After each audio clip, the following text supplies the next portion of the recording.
Brian, Hey, Mitch, how are you? I'm good. How are you? I'm doing great. Thanks for coming on. Yeah, happy to be here. Hang on, I'm just kind of playing with this and okay, there we go. Can you see me okay? Yeah, perfect.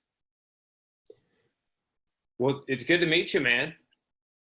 Sorry, I'm sound. Hang on. Okay, I think I'm good to go. All Well, right. hey, thanks for reaching out to me. I'm always happy to talk about North Korea and U.S. foreign policy and pretty much anything else you can think of.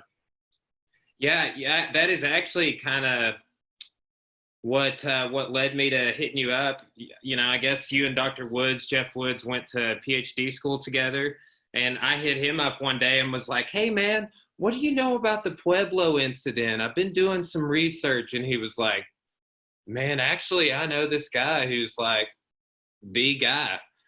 So And Jeff's a great guy. he is. So we weren't in grad school at the same school. We were in different schools, but at the same time studying a lot of the same stuff. Oh, okay, Uh, okay.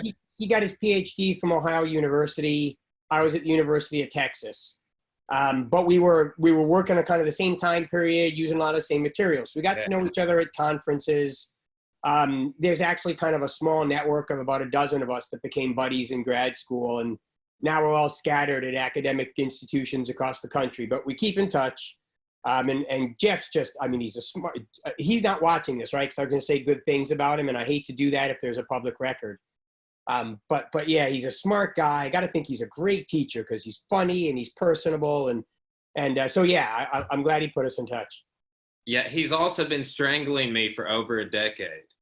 Okay. We In we just do for fun. jujitsu together. Oh yeah, that's right. And his kids too, right? His kids, I think, His, are martial arts people. his son Colin did taekwondo when they were just Woods got his black belt in taekwondo, and I met him when I was just going to school at Tech, and I was training jujitsu at the time, and he asked me about it. I was taking a class with him, and then he started training with me, and we've been training together for, man, he calculated it up the other day, but it's been well over 10 years. Wow, that's great. I did Sean Ryu karate with my kids for many years. Nice. And then so I'm old now. But so I've got three kids, and they're 3 or 4 years apart. So each one of them would start, and they would do it for a couple years, and I would do it with them. And then something would distract them. So my son was a hockey player, and practice started to conflict, so he dropped karate. My daughter was the goalie for the field hockey team, and the same thing. So last year they all are out of the house. My son went off to undergraduate. Both my daughters are in graduate school. So for the first time, there's no kids around. I did last semester, so August to January, I was in DC doing research, and then I came back in January, so this year, and I thought, all right, my kids are gone. What do I want to do with my life? So I went back to karate, went back to Shorin Ryu, and I did it for about a month, but I'm still playing hockey. I've been a hockey player my whole life. So I did about a month of karate, and then on a Sunday night hockey game, I got crashed into the boards, and I ended up with a concussion. And then because I'm stupid, on Wednesday, my hockey team flew out to Vegas because we play in a hockey tournament in Vegas every year. It's like the highlight of my life. So I shouldn't have gone. I had a concussion. I shouldn't have gone, but I went anyway, and I played, and I got another concussion in the Saturday game. So I came back, and I was, still gung-ho about karate, but the headaches didn't go away. So I went to my doctor, and they said, look, you need to take 2 months, nothing, no hockey, no karate. So that's what I did. And now, of course, all hell broke loose, and no one can leave their homes. And so I haven't been able to go back. But even at the ripe old age of 52, I am hoping to get back on the mat if life ever stops being a Kafka novel. Yeah, man, that's great. I had no idea you trained. That's I just had a guy on yesterday who was a jiu-jitsu guy, but he's also a black belt in karate. And man, just I own a martial arts school as well as teach, but I know tons of people who they do jiu-jitsu or karate or jiu-jitsu or taekwondo, and Yeah. Yeah, for me, like as I said, I'm old. I'm not gonna get in a fight in an alley somewhere, probably. But I just feel like my core strength and my flexibility are better. And I find that, like, even when I was doing it with my kids, I wasn't getting hurt as much playing hockey. Like, I just wasn't pulling muscles as often, and I wasn't as sore. I just felt like an overall flexibility and strength. So that's why I'm hoping to get back to it. But right now I'm leaving the house like once a week for groceries, and that's it. So we'll see what happens. while we're on the topic of hockey, I hit Woods up this morning. I texted him. I said, "Hey, Mitch is on at 11. You got any questions?" He says, "How does drinking improve your hockey skills as you get older?" Well, it doesn't, but it makes you a much bigger hit in the locker room.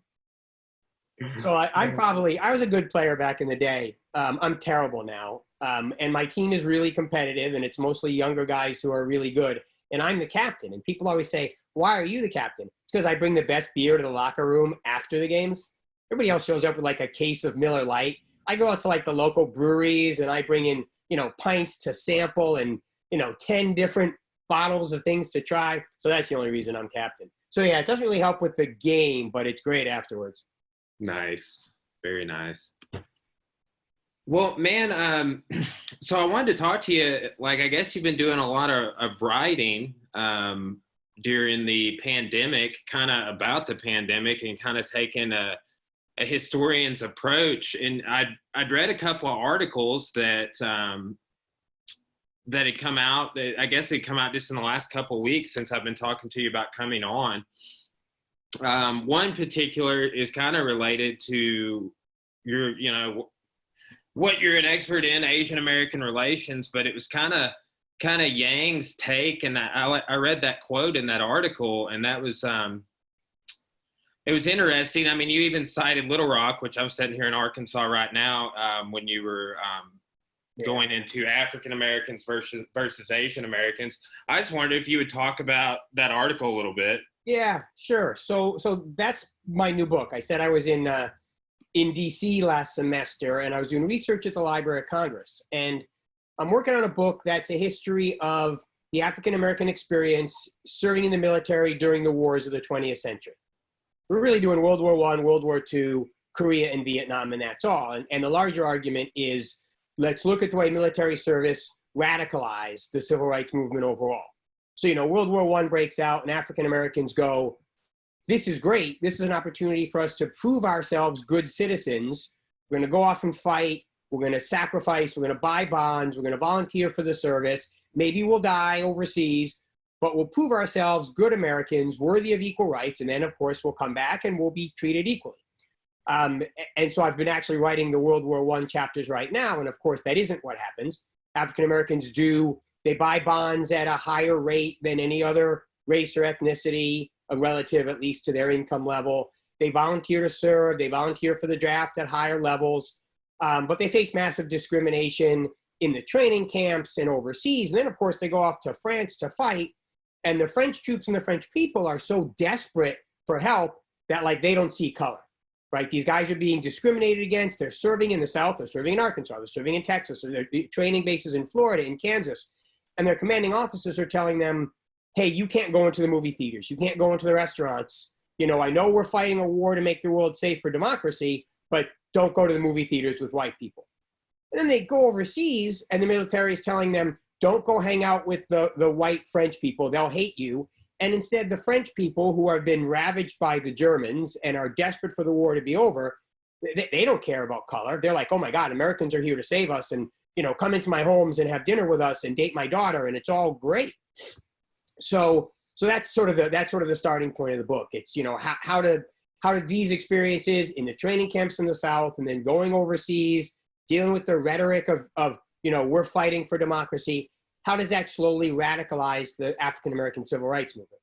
And it's relevant to this article that you mentioned, just because Andrew Yang had this piece in the Washington Post, and he said, "Oh, the coronavirus, this is an opportunity for Asian Americans to combat discrimination by showing how patriotic we are.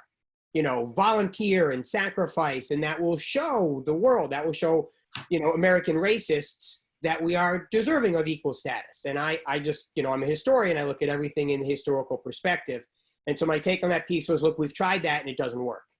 You know, that in World War I, African Americans used the same rhetoric, and all that happened when they came back, like not only were they not given equal treatment, it actually sparked a greater wave of violence that Southerners in particular said, you know, who is this black guy dressed in his military uniform who thinks he's coming into Fort Worth, Texas, and he's going to go shopping at the white stores? You know, all these guys who have come back from the military and have forgotten their place, we're going to show them. And so that gives us, you know, the real violence of 1918, 1919 against African Americans, because there's this backlash. So all I was doing there, you know, I try to use a lot of U.S. history as it interacts with Asian history, and as Asian Americans have evolved in the 20th century in the United States, how their life and their society has changed, to draw larger points about contemporary society. So in a lot of my writings, that's the message, and that's kind of what I'm trying to say there. I'm telling Andrew Yang, look, we've been there, done that. Didn't really work. All that it really did was make things worse. And if there's an obligation to look at Asian Americans as, you know, good, true Americans, it's on the rest of society to do that because it's the right thing to do. It's not on Asian Americans to make special sacrifices to prove themselves. Yeah, man. And ironically, I'm just recording a lecture from our Arkansas history course that I teach right now about the race riots of 1919. Arkansas, the Elaine riot. Yeah. Was a massacre. Yeah. So that's actually in the chapter I'm working on now. So, I mean, Arkansas obviously is central to this, right? We've got Central High School, Little Rock desegregation. I gave a lecture at University of Arkansas, Little Rock some years ago. I've got a friend there who invited me down. So I wanted to go see Central High School, which is now like a national monument. And just by coincidence, she took me there the same afternoon that one of the Central High 9, one of the students who desegregated high school, was there. So I got to chat with her and she showed me around. It was really, really an amazing experience. So yeah, I mean, you guys are right in what at the time was ground zero. Also, home of the Jerome and Rower relocation centers in World War II. Yeah. So yeah. And you know, I'm not trying to single out Arkansas, right? This is the story of the South, and to a lesser extent, it's a story of all of American history at this point. Even 1917, 1918, 1919, obviously it's worst in the South, but it's not like, you know, things were so good in the northern cities and the northern states as well. Yeah, I think, what was there, 350 race riots in that time span across the U.S., something like that. So it's wild. So yeah, so I mean, I'm trying to get, you know, the way things are right now, I'm sure that there's some people, some academics who are able to lock themselves in their room and are writing. I'm having a harder time. I mean, life is, my you know, standard operations are disrupted. I've got 3 kids at home, one of whom's brought her fiance. So there's 6 of us and 3 dogs. And life is kind of chaotic. And I'm one of those people who writes best when I have big chunks of uninterrupted time, and I'm not getting that.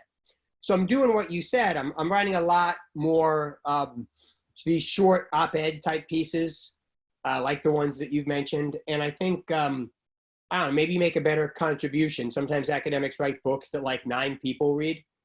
I think my first book, like my mom probably bought a copy. I think she gave a couple to like friends and her mailman as Christmas presents. But, you know, you reach more people. And I've had a couple in the Washington Post, the New York Times, and the Columbus Dispatch. So maybe that's the contribution that I need to make right now, because I'm not getting a lot of really serious, heavy work done. Yeah, man, I'm set up to record here at the house, obviously, because I do the podcasting, and I have a podcast studio. Right before the pandemic hit, we moved into a new gym, a new martial arts school, twice the size. We bought a new one. And it has its own podcast studio. It's about 3 times the size of the one I have here. Very excited about it, but we're closed down. Yeah. So your lessons are all shut down, right? Doing anything, private lessons maybe? We're doing a little bit. There's a few people going in and out of the gym, but it's very low key. It's very small, like one or two, three people at a time. And we're just doing all our classes like through this app right here, Zoom. But mostly striking. Like the phase one requirements of us doing jujitsu. If we were like, we have a boxing program. We have a kickboxing, fitness kit. We do a lot of stuff, yoga. Yeah. It doesn't require me, grabbing you by the wrist or anything. Right. So, but it's going to be probably another month before we can start doing full on jujitsu again. Based off the projections of that phase 1, 2, and 3 that they've got out. And what about your classes? Are everything online now for you? For my college classes? Yeah. Yeah. I teach 5 classes this semester. Everything switched to online. It really about the first week was, it just like getting in a new process of like, oh, okay, well, I need to set up a YouTube for this now. And I'm going to host things here and just getting my process down on putting things on Blackboard. But it's been pretty smooth for me. I know a lot of professors aren't like set up for that. And it's been a struggle, but it really wasn't much of I'm in the groove now. It's kind of nice. Yeah. Yeah. I mean, it's a tough adjustment, but it is what it is. Yeah. Do you know Dr. Tom DeBlack? Doesn't sound familiar. He's he knows Woods real well. He's one of the authors of our Arkansas history textbook, but he retired last year, and he's like, I think 70 years old. And he's helped me a lot. I went to his house a few weeks ago with my Arkansas history class, but he's retired, but he went to this one college to teach this Civil War class face to face. And then like right in the midst of this, he's a year retired. He's got to convert everything to online. Oh, yeah. He's just losing it. Yeah. So my daughter in grad school is teaching her first class ever at the University of Nebraska this semester. Oh. And it was great for the first 6, 7, 8 weeks. And now it's all online. So that's a pretty tough adjustment, the first time that you're teaching, especially because she's in the theater department and she's teaching a class on makeup. And so it's hard to do that when you're not hands-on face-to-face, just like Taekwondo. You can do certain basics, but otherwise it's kind of hard. But it is what it is, and in the long run, this is probably for the best. Yeah, agreed. I mean, that's, particularly, I think with like our martial arts school, I think kids, a lot of parents are going to be nervous about like when in the timeline to start bringing their kid back. So we're not even going to offer kids classes during that whole first phase. We're just going to do some real limited adult classes and keep our space from one another. Yeah, and we're thinking about that. We're having those conversations in the colleges as well. I do some I've actually got an administrative position at OSU. That's half of my time. And so we'll probably be open again in the fall, and no one really knows, but we probably will be. But even if we are, I'm sure there's going to be a lot of trepidation among the parents. And is everybody coming back? Are we going to have, bigger rooms so that students can spread out? Sure, there's a lot of people who are just going to take online classes that first semester, even if we're open, just to be safe. So that's how it's going to be, I think, in all fields. Yeah. What are some ways other ways you think that higher education might change? Well, actually, I think the biggest change is I think this is going to expedite the process of the online teaching process. I mean, old fogies like me have always said the face-to-face, you just can't beat the face-to-face interaction. I absolutely prefer that. But the younger generation is so much more involved in the high tech, the Zoom and the distance ed stuff, that there's been a lot of pressure in the academic world to start doing more and more of the online, the Zoom type classes, other things. And there's been a lot of resistance. I think this is going to expedite that process.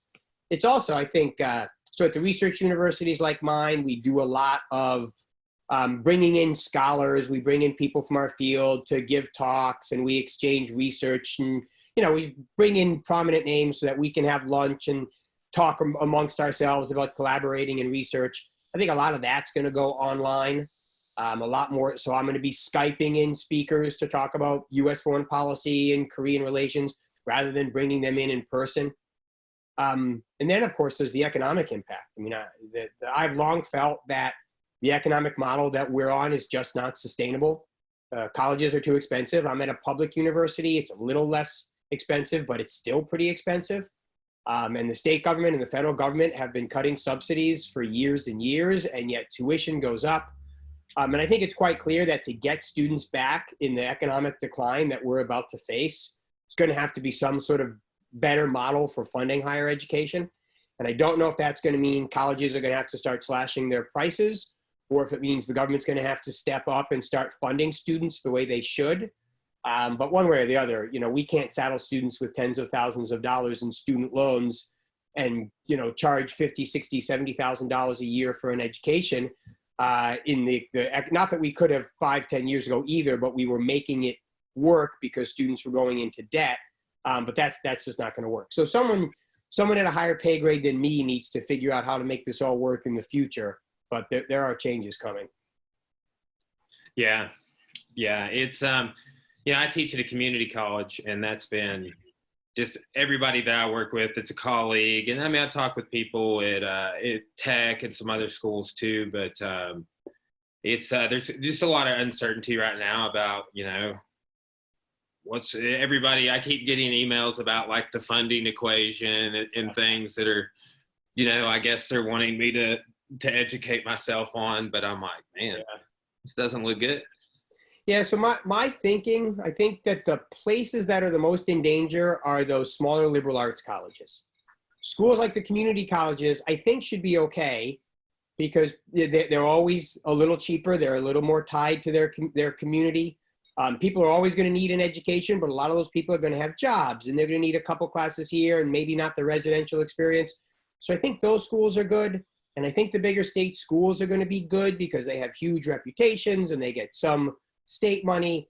It's those schools, and there's a bunch of them in Ohio with 3,000 students, and they charge $60,000 a year, and they're competing with each other, and they always have been. But now I think that's the first sort of shoe to drop, and so we'll see what happens from there. But yeah, you're right. It's a gloomy situation.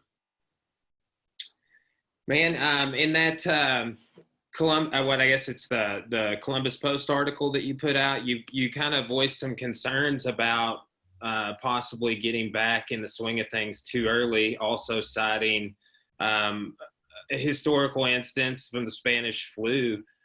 What are your thoughts on all that? I mean, I've been keeping up with just kind of the press conferences daily and trying to kind of chart things because I own a business, and I'm wanting to know what their plan is. And man, it just varies. Our state is not. I don't know if you've kept up with what Arkansas is doing, but we've been they made remarks on our state being a little lax a time or two. Us and like 6 other states, but. Yeah. Even our local government's like, well, we might be a little more lax than the state. Yeah. It's just, but I have had some concerns about that as well. A good friend of mine who's been on the podcast, also a professor, lost his great grandma in the resurgence, the third wave of the Spanish flu. Yeah. So that's the op-ed I had just yesterday, I think, in the Columbus Dispatch. And so you're right. I'm trying to draw a balance there.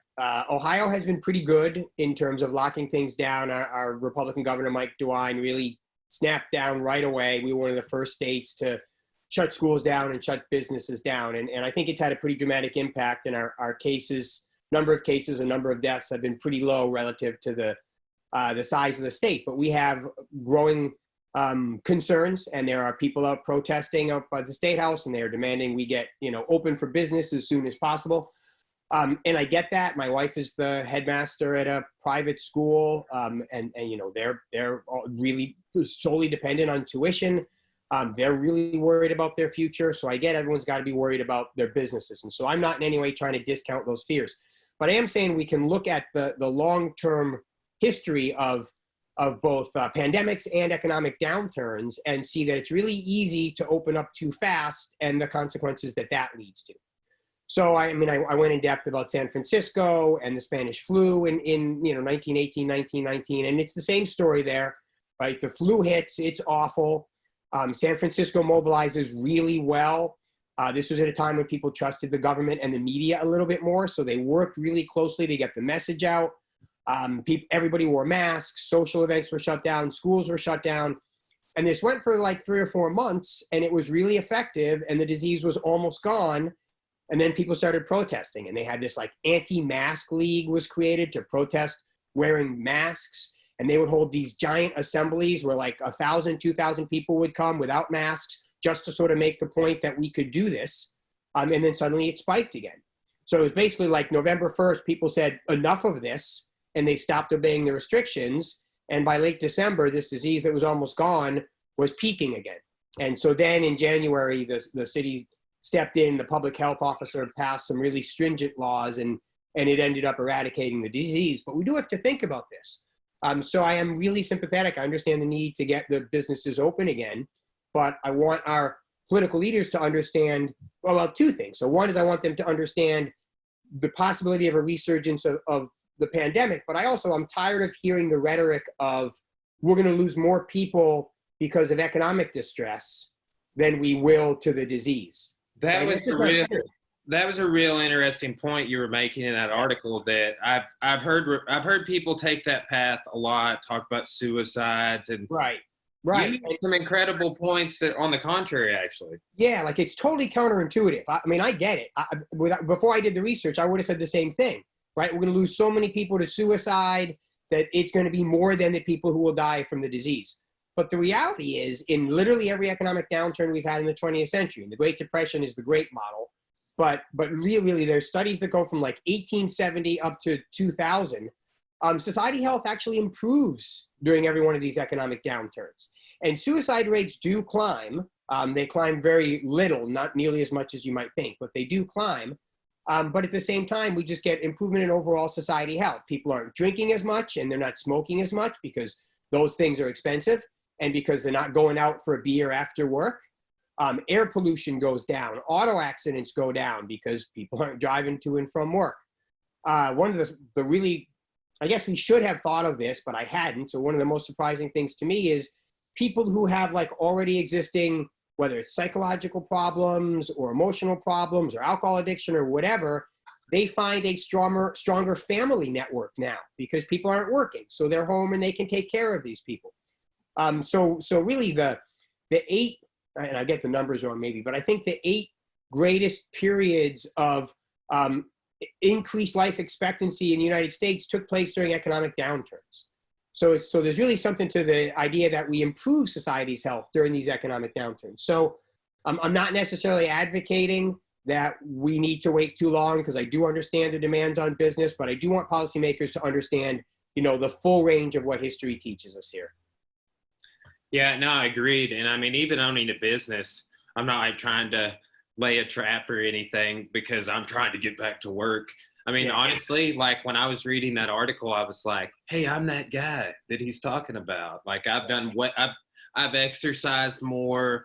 My diet is improved. I mean, I'm spending more time with my wife and my dogs. I've actually lost a couple pounds. Like everyone is talking about how they're gaining weight. I got more time to exercise. I'm going out on my bike 3-4 days a week. I'm running a little bit. I mean, I miss hockey. I miss karate. But we're cooking everything at home. There's no more takeout. There's no fast food. And we're watching our budget because I don't know what's going to happen with my wife's job. So, eating a lot of vegetables, and I don't know. I'm not in any way minimizing the potential business issues. And I guess what I'd like to see are just like you're talking about. Let's be a little bit more creative. Right? Let's do Zoom classes to the extent that we can. Let's do some private lessons. When we get back to lessons, let's spread out a little bit more. Let's offer more lessons, more hours to give people some more choices so that the classes aren't as crowded. So, we just have to think outside the box, but it is an important effort that we do. Yeah, man. And we're fortunate. We have in our new building 4 rooms and 3 mat spaces. Okay. And we could do striking in that 4th room. It's a yoga room. Yeah. But, that's, I realize too, empathetically, that not all businesses are in the position that we are in. Like we're one of the bigger martial arts schools in the state. We were kind of prepared for something bad to happen, Yeah. and have received some additional aid on our mortgage and stuff. So it's great. But there's still a lot of uncertainty, but I'm kind of paranoid. It's like, look, if we go back too soon, then we're gonna have to close down for longer. Where it's like maybe we could stretch it out or be very smart about how we go back, and not have to turn it back around like you were talking about in 1918. Yeah. So I think that's what we need. We need small business people like you, thinking creatively, thinking outside the box, and just being smart about it. And hopefully we find that balance where people's lives are protected, and at the same time, business survives and in 6 months is booming again. Yeah. Man, one thing that just got on my radar also, have you followed along with anything about this, the New York antibody testing they've been doing? Yeah, I mean, there's so much out there right now.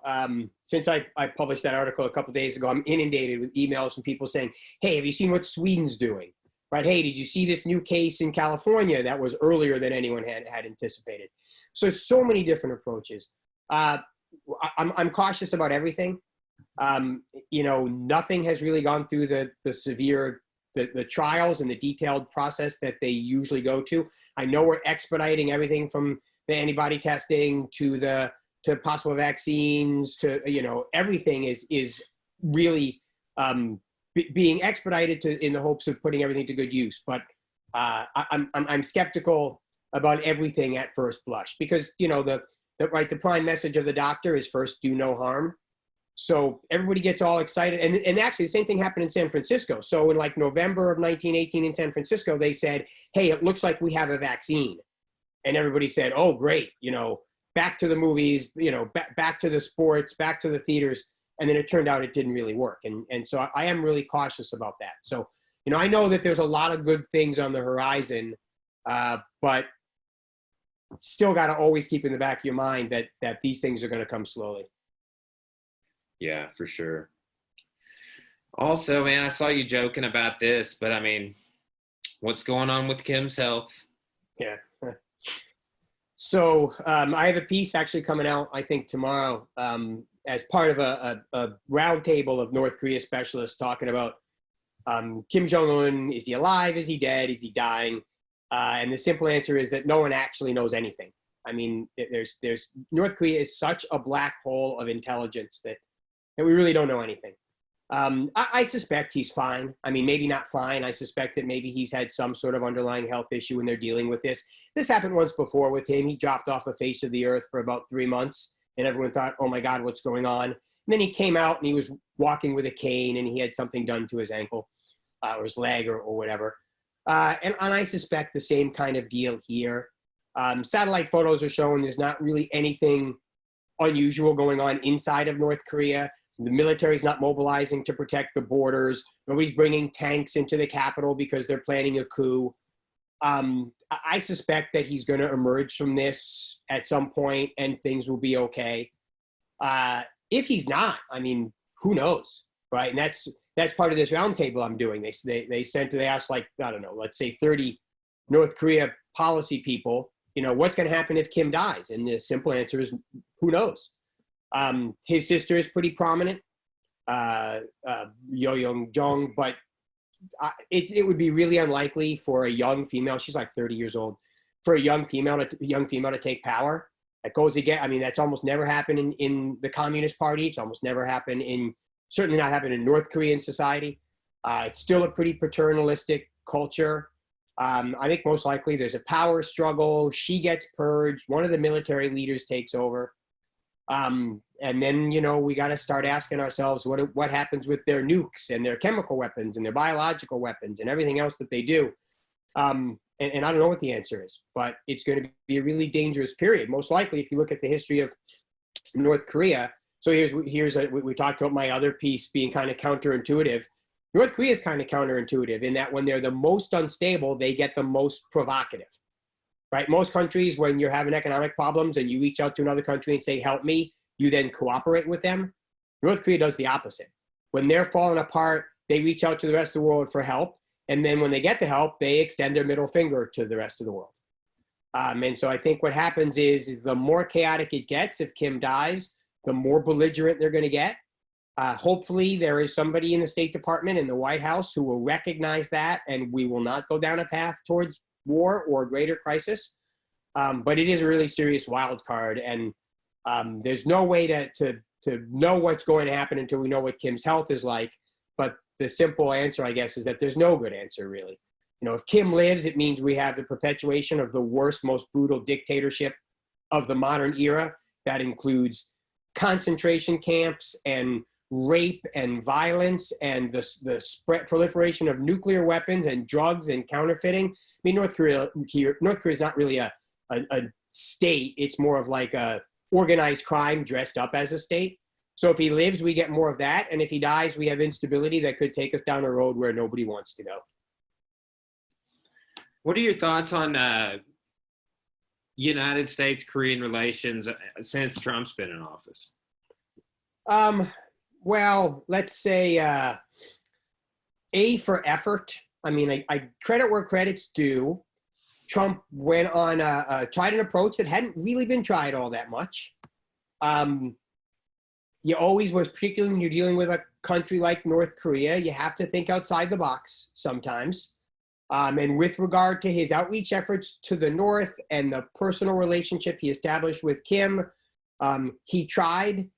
That's, I guess, give him points for trying. But I was pretty critical of it the whole time. I don't think that person-to-person diplomacy is ever really a good thing. You have to have sort of a structural effort going on at the same time, so that if there's a problem in that personal relationship, or if, say, one of them dies, any gains that have emerged continue on. So I've always been worried about that. I think that Trump clearly didn't do his homework about North Korea, and he fell into some of their traps that ended up giving them publicity and legitimacy and credibility in a way that they didn't deserve.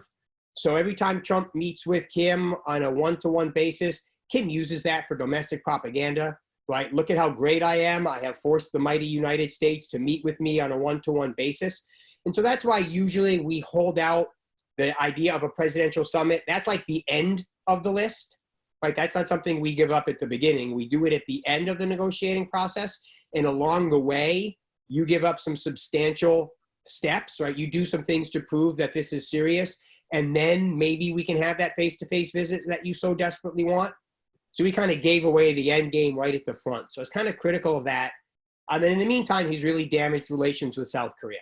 And I don't know how closely you followed that, but there's been this fight over the budget, the extent to which, how much money South Korea pays for American troops that are stationed there, and how much they pay for the upkeep of the military base. There's a huge Camp Humphreys, huge base in South Korea, as well as how much they're paying for weapons that the United States gives them. It's been a pretty big dust-up. Trump came to office pledging to remove American troops from South Korea, which was a big deal inside South Korea and raised some heads. So that relationship has really suffered. And even just in the last couple of weeks, there are at loggerheads about how much Trump wants South Korea to kick in for the cost of American defense inside South Korea. So it's damaged the relationship with the South. So right now, I'm pretty gloomy. I mean, I would give Trump, let's say, a D+, because he gets a few points for effort, but in the end, he's helped North Korea establish itself internationally. He's damaged the sanctions regime because he brought North Korea back into sort of the nation of, the community of nations, and forced them closer to China and Russia and some of the other nations that are cooperating with North Korea, while at the same time damaging relations with the South. Fascinating. And, not a lot of uncertainty for the future, it seems like. Yeah, God. I mean, the whole world is unstable right now because of the coronavirus and because Trump is pretty unpredictable, as are the leaders of lots of other regimes, but Korea's the worst. I mean, the other factor here is the coronavirus inside North Korea. So South Korea did a great job. I mean, they're generally regarded as the model for getting it under control. North Korea denied it was happening. They denied to the outside world that they had any cases of it. And now we're starting to see the impact of that, I think, is going to be really devastating inside North Korea.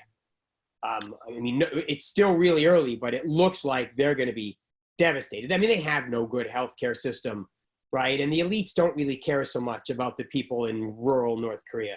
So at the same time that Kim has disappeared and you may have this political instability and they're testing missiles and have developed nukes and they have biological and chemical weapons, the nation may just be absolutely destroyed, economically and in terms of lives lost because of the virus itself. So, so chaos everywhere in the world right now, but the Koreas that's the epicenter. I heard some rumors that they executed their first case of coronavirus. I think that was just a rumor, but did you hear anything about that or know anything about that? I mean, rumors, yeah, but no one really knows. There's so many rumors, right? We when Kim came to power, we heard, he had his uncle, Chang Song-taek, fed to wild dogs. I mean, not true. He had him killed. But the rumors are about North Korea are always so crazy that who really knows? It wouldn't surprise me. I mean, this is a brutal totalitarian regime. I mean, the Kim family, this is like Hitler. This is like Stalin. This is like the Khmer Rouge. They have that bad of a record on human rights. But we just don't really know at this point. How do you think relations with China are going to be impacted? I believe it was Missouri, right next door to us, that is suing China, and I've been hearing a lot of buzz about this for how they handled coronavirus. There seems to be a lot of speculation with relations there deteriorating further also. Yeah. And, that's been a relationship that's also suffered in the Trump years. He has put, Trump is a businessman, and I think he has put everything on a business model, the idea that everything will be done based on financial transactions. We'll act to our benefit. You'll act to your benefit. Sometimes we'll argue. Sometimes we won't. But he's not in any way committed to the growth of what political scientists sometimes call liberal internationalism.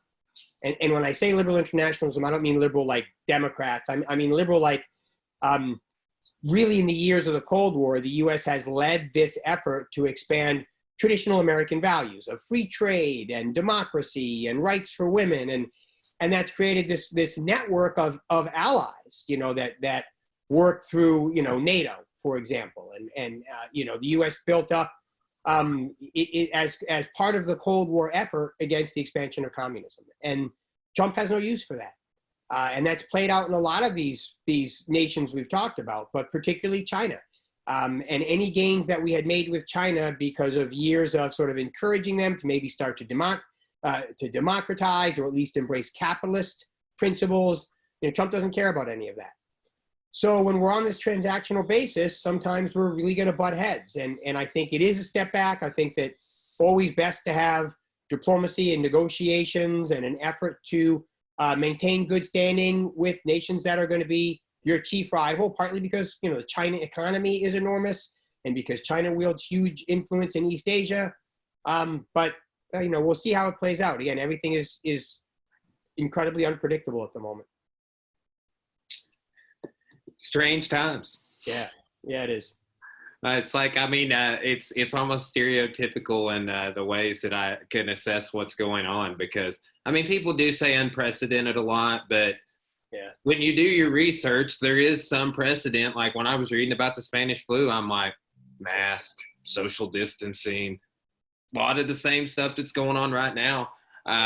But everybody's throwing around that word, well, this is unprecedented. Maybe in terms of like the scale of what everything's grown to from then to now, making the impacts and repercussions worse, but still that's it's a lot of unknowns. Yeah, students always come up to me and they say, history always repeats itself. And I say, well, history doesn't ever repeat itself, but it often rhymes. And the point I want them to understand is it's dangerous to say history repeats itself because then you take current events and you oversimplify, right? You say, well, we've been through this before. And you don't recognize that every incident, every crisis, every issue has its own unique qualities that you have to deal with. And it's not this simple cause and effect model constantly repeating itself. But certainly there are similarities and there are lessons to be learned. So you're right. As you say, people keep saying unprecedented, and it is unprecedented. But at the same time, there are lessons we can learn from the past. But you're right, man. I've been trapped in my house for the last 4 or 5 months thinking, my God, this, you know, this is like living in the Great Depression, you know, and I teach the Great Depression a lot, and I'm seeing so many similarities, and I'm thinking coming out of the Great Depression was a whole new economic system, and maybe not as dramatic as the ones that, the transformations that we saw in some of the other Western nations, but, you know, we came out with a social security, we came out with a social safety net that the United States had never had before. And, you know, we came out with a relationship between military and industry that we'd never had before. It's going to be the same here. I mean, dramatic changes are going to come from this. I don't know what they're going to be, but we are living through eras. That's really the first one in almost a century where all we can say is everything's going to be different. Yeah, remains to be seen. Yeah. Well, man, just kind of wrapping up. What are some things you have you're working on for the future? You mentioned this roundtable Korean article. Is that an article you're working on?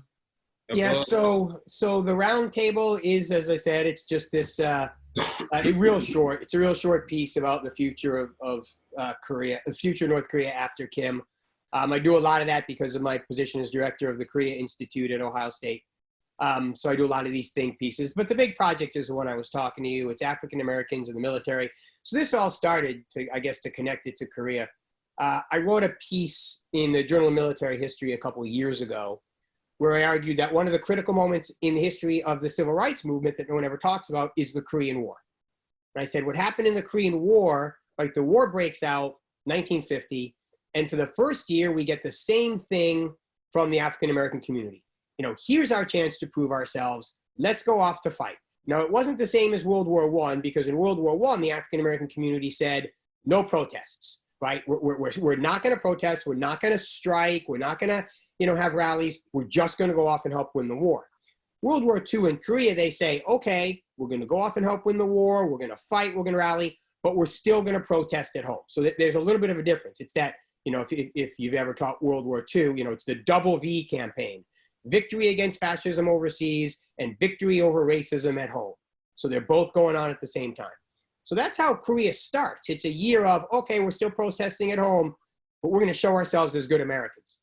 And then I looked at a couple of events in the middle of the war. There's some issues about some court-martials of African-American soldiers in the middle of the war.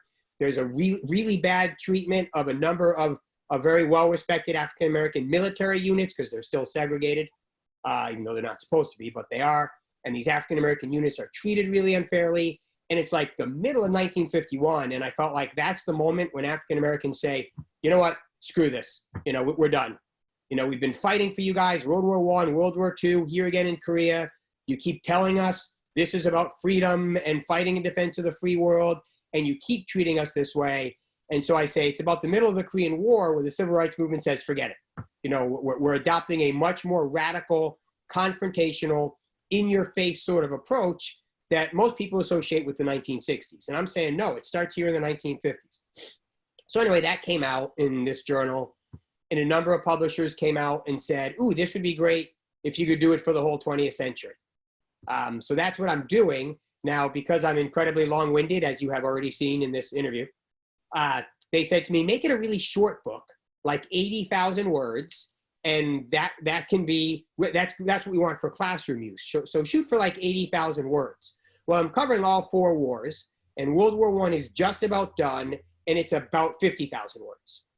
So I'm now projecting the book's going to be 150, 175,000 words. So I've missed that 80,000 target by just, you know, a little bit. But whatever, you know, that's the fun is the research and the writing. So if it goes a little longer, I don't really care.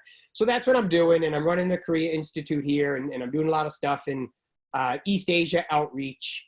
And, you know, the way the world is right now, East Asia is pretty central. You know, we talk about the virus starting in China. We talk about the South Korean model for addressing it. We talk about the North Korean model in terms of what a disaster it's going to be. So there's a lot of connections, and it's certainly going to keep me busy. I got one more question, man. I've thought about this a couple of times since you've been chatting. I know that you probably are talking about it in this project you're working on. And this is something, yeah, been reading several books on Vietnam. I didn't take Woods for Vietnam War when I was in undergraduate, but like a lot of my core study is 45 to present when I was in undergrad and grad school. Since I've been teaching, I haven't been doing, but I've been reading and listening to a bunch of books. One thing that that's come up a couple of times is the disproportionate amount of African Americans serving in Vietnam. How does that happen? Well, it's a combination of things. Obviously, some of it is race. I do a whole day on this actually in my Vietnam War class. So there's still obviously racism in the United States, but I have always defined Vietnam as the first class war in which it was disproportionately fought by poor Americans, and African Americans are at the bottom of the economic ladder.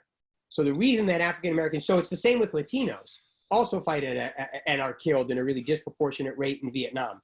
And it's less because America is implementing racist policies, although there is some of that, particularly with the draft, but it's more because of, the economic situation means that these are the people who are less likely to get college deferments, and they're more likely to need the money to go off and fight.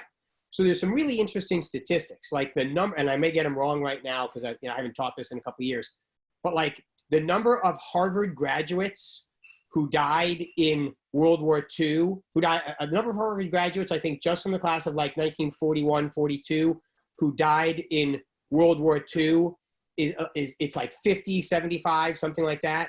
And the number of Harvard graduates who died in Vietnam is like 4.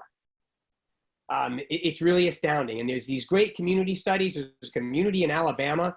I don't remember which one it is, but it's got this really wealthy town, and right next to it is a really industrial working class town. They're like the same size population. Everything's the same, but one is rich white people and one is poor working class people. And it's like no one from the rich town dies and 30-something people from the poor town die. So I think the reason the war hits African Americans so hard is much more about class than it is race. And so if you're interested in this, go read a book by Christian Appy called Working Class War. Okay, thanks. And the stories will absolutely blow you away. Yeah, I was going to ask if you had a good suggestion. Yeah, I mean, my whole lecture on the Vietnam War, I do a class on the Vietnam War. My whole lecture that day comes from Christian Appy's book. Awesome. Thanks. Yeah. Fantastic. Hey, well, Mitch, I really appreciate you taking the time for the interview. Hey, happy to be here. Thanks for having me on. Anytime you want to talk, just shoot me an email and I'm happy to chat. I appreciate that. Thanks, man. Have a great day. We'll talk to you soon. Good luck. You too.